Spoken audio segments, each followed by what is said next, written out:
ಓಂ ಶ್ರೀಮಾತ್ರೆ ನಮಃ. ನಿತ್ಯಭಕ್ತಿ ಕಾರ್ಯಕ್ರಮಕ್ಕೆ ಸುಸ್ವಾಗತವನ್ನು ಕೋರುತ್ತಾ, ಮನೆ ಅಂತ ಹೇಳಿದಾಗ ಎಲ್ಲೋ ಒಂದು ಕಡೆ ಮನೆಯಲ್ಲಿ ಸಣ್ಣ ಪುಟ್ಟ ಅವಘಡ ಆಗ್ತಕ್ಕಂಥದ್ದಾಗ್ಬೋದು, ಏನೋ ಒಂದು ನಡೀತಾ ಇರುತ್ತೆ. ಆದರೆ ನಮ್ಮಲ್ಲಿ ಏನಾಗುತ್ತೆ, ಕೆಲವು ಸರಿ ಅದನ್ನು ಶಕುನ ಅಂತೀವಿ, ಅಪಶಕುನ ಅಂತೀವಿ, ಅಥವಾ ಶುಭ ಶಕುನ ಅಂತೀವಿ. ಅನೇಕ ವಿಧವಾದ ಆಲೋಚನೆಗಳು ನಮ್ಮಲ್ಲಿ ಬರ್ತಾ ಇರುತ್ತೆ.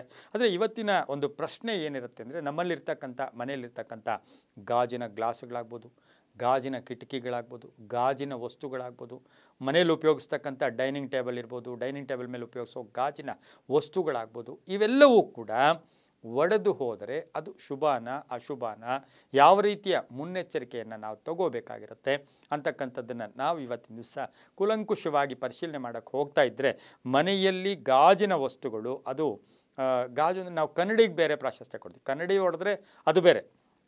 ಆದರೆ ಇವತ್ತಿನ ದಿವಸ ಗ್ಲಾಸ್ಗಳಾಗ್ಬೋದು, ಗಾಜಿಗೆ ಸಂಬಂಧಿಸಿರ್ತಕ್ಕಂಥ ಪ್ರತಿ ಯಾವುದೇ ಒಂದು ಆ ವಸ್ತುಗಳು ಒಡೆದು ಹೋದಾಗ ತಕ್ಷಣವೇ ನಾವು ಅದನ್ನು ಮನೆಯಲ್ಲಿ ಇರಿಸ್ಕೋಬಾರ್ದು.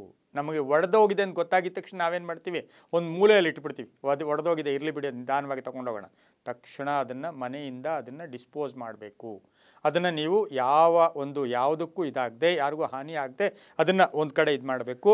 ಆಮೇಲೆ ಈ ಗಾಜು ಈ ರೀತಿ ಒಡೆದಾಗ ಮಾನಸಿಕವಾಗಿ ವಿಕಾರತೆ ಬರುತ್ತೆ.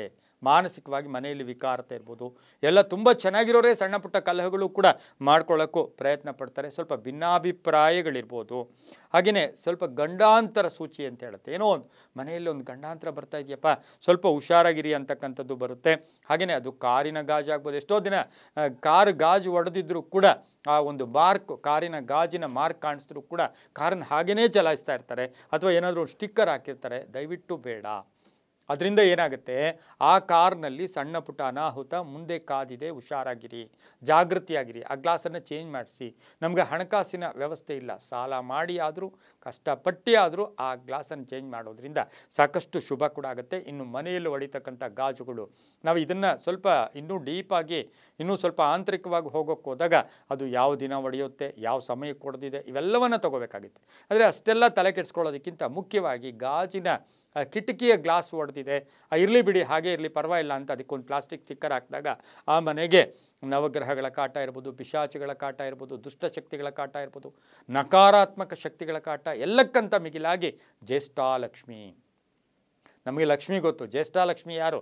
ಲಕ್ಷ್ಮಿ ಅಕ್ಕನೇ ಜ್ಯೇಷ್ಠಾಲಕ್ಷ್ಮಿ. ಆ ತಾಯಿ ಎಲ್ಲಿ ಗಲೀಜಿರುತ್ತೆ, ಎಲ್ಲಿ ಒಡೆದೋಗಿರುತ್ತೆ, ಎಲ್ಲಿ ಚಿಂತೆ ಇರುತ್ತೆ, ಎಲ್ಲಿ ಅಳ್ತಾ ಇರ್ತಾರೆ, ಎಲ್ಲಿ ಕೊರಗ್ತಾ ಇರ್ತಾರೆ, ಎಲ್ಲಿ ಏನು ಕೊಳಕಿರುತ್ತೆ, ಅಲ್ಲಿ ಬಂದು ಸೇರ್ಕೊಳ್ಳೋದೇ ಈ ಜ್ಯೇಷ್ಠಾಲಕ್ಷ್ಮಿ. ಹಾಗಾಗಿ ಮನೆಗೆ ಅದೃಷ್ಟ ಹೊರಟೋಗುತ್ತೆ.